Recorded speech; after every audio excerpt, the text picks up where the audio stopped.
Hello, Beez Bladers. Welcome back and welcome newcomers to the channel. Are you ready to see this one? It's a new knife company for Beez Blades. First, I have to say thank you, channel members, patrons, subscribers. You're all freaking amazing.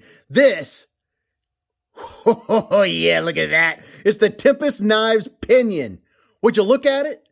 Just look at it. This thing, I have a lot of good to say about it. Couple nitpicks, a lot of good. This is a prototype, and you're going to be able to order them on July 9th at 1 p.m. Eastern Standard Time or Eastern Daylight, whatever. And spoiler alert, I'm probably going to get two. So I'm going to take you all the way around, tell you about it real quick. I've carried this for the last week, and yeah. Now, there's already been changes made, so it's going to be better than what I'm showing you, and I'll tell you what the changes are. That way, you'll have an excellent idea of what this knife's going to look like, how big it is, how small it is, how the size is going to be, the appearance, everything. Are you ready? Let's get up here and look. How about a little bit of texture vision? You know we got to do texture vision. So up here and down here, you can feel it. It does have some texture, has some textile feel going on. In the very center, it's a little bit slickish right there, but you do have some little bit of texture, but going all the way down. Oh, wait till I tell you about this bad boy. And look at that. Do you recognize that? You know where this is from? This was developed from Knives Fast channel, KC. If you haven't followed or haven't checked out Knives Fast on YouTube, what in the world? Are you living under a rock? Go check him out. He knows so much about knives, way more than I do. And that's why he designed such a good one. I'm just going to tell you right now. But you'll know what that's all about if you go check out his channel. Now, I'm not sponsored by him or anything like that. If his knife wasn't that great, I probably wouldn't do a video on it. Just saying. So this side, look at this. Wire clip. I have a new respect for wire clips, and now I want more. I need more wire clips in my life, and I'll tell you about it here in just a second. You ready to see this blade? I know I am. Pow, right in the kisser. Ooh, yeah, look at that. Would you look at it? Just look at it. This thing. Oh my gosh, I'm so excited. This knife is so sweet. I have to tell you, it is a fidget machine and it is a work knife. Oh, look at that. Perfect. Check out that finish. Oh yeah. You talk about a stone wash. Man, it has such a beautiful, beautiful finish. Let me give you a nice up close look at this blade.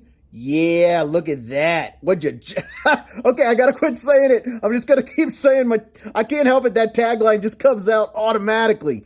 Going all the way down, there is the symbol for Tempest Knives. Now, you know how I am about branding. I always say, put it up here. When there's something out on the blade, I always say, put it up here. You know, no, he wasn't listening to me. He wouldn't take advice from me. He does way too much more than I do. But I love it. If you're going to have a symbol, put it right up there or right up here. That's perfect. And the blade, this is going to be a 14C28N blade steel. Now, this is just a prototype, so it says AUS 10 on it. But I imagine the 14C28 is going to be real tiny, and it's going to be right there, just like this one. So that's going to be awesome. Not a bunch of branding, but a couple of very distinctive features. So your total length on this bad boy, and by the way, see this blade? Imagine 2 millimeters more. So it's going to be about that much longer. And I'll tell you why here in just a second. But it's going to be 7 3/4 of an inch, and the blade length's going to be 3.4 inches. Your blade stock, 120 thousandths of an inch. And it's going to, oh, that 14C28. Oh, it's one of my favorites. It's going to have this beautiful stone wash. The handle thickness, I'll show you a couple knives, and then you'll really know the size of this knife, because I'm going to show you some of the most popular knives out there. And this is going to be in G10 or black micarta, or you can get the light blue. And by the way, this clip is easy in and out of the pocket. See that pocket screw? It's not going to look like that. That's already one of the changes. That's going to be way smaller. And it does well in and out of the pocket with that big old chonker, but that is not going to be there. So that's going to be smaller, and look at that. It's reversible. Yeah, that's what I'm talking about. And if you want to replace this clip, there's a couple different clips out there you could get to replace it if you don't want this particular one. You could get Lynch Northwest clips. They'll fit on there. There's a couple others out there that'll fit on there. And I'll put links to this knife and the knives you see in this channel in the description. And of course, Tempest knives. You're going to be able to get the G10 version for around $75. And then you can get the micarta for around $85. And I'm telling you what, the micarta, Ooh, mama, love it. I like this one too. That's why I'm gonna get both. Just saying. As far as the fit and finish, this knife has been passed around more than I'm not gonna say it. Fill in the blanks. No, this knife is not brand new. It's not just out of the box. It has been carried a lot by a lot of folks. Maybe not a lot, but quite a few folks. And still, it is solid left and right, up and down. And, you know, if I went left and right really, really hard, I might detect a 1 out of 100. But that's to be expected. It's probably been flipped 1,000 times. So it feels really good, and it is still centered. And I really doubt anyone has taken this knife apart. And I'm going to tell you what, look at this tip. This is a working knife. This is not a splinter getter. You're going to be able to use this knife for tasks, like real tasks. And check it out. It is still right there in the middle. It has a perfect lockup. The fit and finish are absolutely spectacular. Some deployment action. The middle finger flick, man, it just snaps out. Snaps out with some authority. It's really easy. I mean, there's easy access. Your finger just fits in there so well. And, you know, if you want to use your middle finger or if you want to use your index finger, you can use your index finger. And, I mean, I don't know why you'd want to use your ring finger, but you can use your ring finger if you want to. And left-handed, it's just as satisfying, just such a nice snap. And besides the fact this is a very utilitarian knife and nice to use, it's also fun to fidget with because when you're not cutting stuff, and if you're like me and a lot of enthusiasts, you like that snap. You know me, when I'm driving, I like to have that snap. And something else about this is there are some with this profile that you can't use your thumb. This one, really easy to use your thumb. It's satisfying. I'll just do this. I'd like to know how many times I've flipped this knife for the last week. The ergos, my hand is 4 inches from here to here, 3.5 from here to here, and 7.25 from the bottom of my palm to the tip of my middle finger. And look at this. It is so comfortable. Just holding it lightly. It is really good. I have no hot spots. The pocket clip sticks out a little bit back in the back end, but you know what? That's one of the things that I've discovered about having a wire clip is you don't have that sharp, rough edge. It's soft, so it's not a hot spot at all. Giving it the old bee squeeze, I don't get any hot spots. This thing, you can really get in it. And something else that I've really noticed is instead of having to move my thumb down like this, like that, and like this, and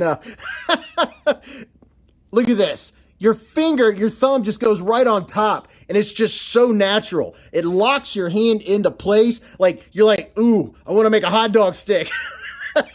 It's very comfortable, and getting in it, I mean, you can really get in it, and you can do push cuts, you can do pull cuts. Something else I really enjoy is that it doesn't have a flipper tab, so if you go in and out of that same pocket, you're never going to have an issue with a pocket pecker. And check this out, by not having the flipper tab, oh, yeah, look at that. A little bit of choke up action. Little swing, swing, swing, swing. Yes, so that's very nice. It kind of makes a big finger twirl right there, and there's a lot of real estate. It's comfortable, super comfortable to choke up. Put your index up there and get a little closer. Yes, I really love that. And you already know, if you watch my channel, look at that modified sheep's foot.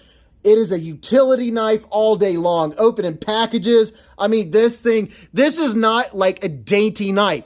It is an everyday carry knife that is a good weight. It's like 3.82 ounces, and I imagine, and after that 2 millimeters is added, it's probably going to be about 3.9 or a little bit closer. And the reason why there's going to be a little bit longer blade is because the blade to handle ratio was a little shy on this prototype. So it's going to be that much longer. It's gonna look so much better. It's gonna come out to here. It's gonna be very nice. Let's do some quick size comparisons. Now I'm gonna show you some of the most popular knives out there that hopefully you're gonna have one or two or maybe all of. Here it is. You know what that is. That's the Civivi Elementum, and you know, everyone has to have a QSP Penguin, so it has a longer blade and longer handle than both of those. Let's see if we can narrow it down. Here's the Spyderco Para 3.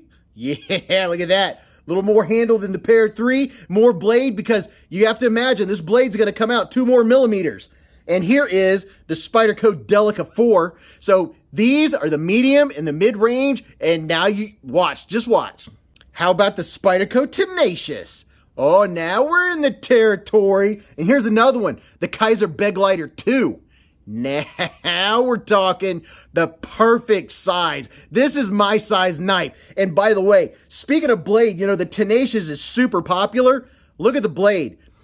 That's about 2 millimeters. So your blade is going to be the same length as Tenacious. And look at the beg lighter. The beg lighter, it's going to have a little bit more blade than the beg lighter. Let's do 2 more that are really going to narrow it down for you. The Civivi Brazen. And last but not least, the CJRB Feldspar. You know, it's the Feldspar. I can't help it. I have to say it like that. So here's the Civivi Brazen and the CJRB Feldspar. Look at this. See these blades? This is going to tell you exactly how long this blade is. Look at this. So when I put these pivot to pivot, look at the handle lengths. The handles, that's what size handle is. So if you have a Feldspar, you already know how long this handle is going to be. And then look at the blade length. Your blade length is going to be just about the same as the Feldspar. And here's the Civivi Brazen, the same story. You're going to add a couple millimeters. Oh, it's going to be just right. It's going to be so nice. So just showing you these one more time in case you want to take a screenshot.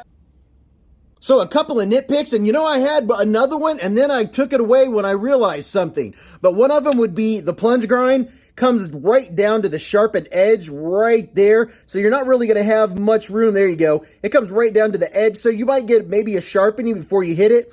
But me, I use tape so I don't put a smile on it. So that may or may not be an issue for you. That's one thing. And then something that I was like, you know, why didn't they just move the clip over to the center? And then I realized, you know what? I like symmetry. And look at this. If you look straight down this line, then I was like, I see what's going on. All right, because if the clip were over here, it would look off. It would be offset. And I like symmetry. So, you know, I changed my mind about that. I was like, okay, it looks good. And the first thing I thought was, why the T6s? But no, this is going to have T8s and they're going to be hard. They're going to be hard. They're going to be titanium. So it's going to have titanium hardware, which is awesome. And T8s. And this thing, this clip, or the pocket screw, I'm calling it the pocket screw. The clip screw is going to be smaller, so that's a really good thing. That made me happy. All the changes that I would have made, almost all of them, were already fixed by the time I got to check out this knife. So, you know, the finish, there's no rough edges, no hard edges. It's only sharp where it's supposed to be. And this is a very strong blade. You're going to be able to use it for real work. You're going to be able to use this for tasks. You're not going to have to worry about breaking it. And look at that tip. I love how it's so strong. It's not going to be the sliciest knife because it is a shorter profile. You only have so much room to get down to the edge. It's going to be more of a workish knife. So if you want a work knife that's lightweight, less than 4 ounces, and it's milled out, you know, they did some great work. This is OEM. The manufacturer is Kubi. So if you've seen Kubis on my channel and you like Kubis, you know they do a great job. And you know they're smooth and they're good knives. You know it's good when there's not things that stick out to you. So all in all, do I like it? Absolutely. Do I think it's worth it? Yeah, $75 for everything that I just showed you. Yes, I think it's a fantastic deal. And man, this is such a good knife. I'm really curious. Tell me what you think about it. And you know, if you don't have an opinion about the knife, tell me what you had for breakfast. But until I see you again, or see you in the chats, or see you in the live streams, remember, live life in the present, keep a Band-Aid handy, and don't cut yourself.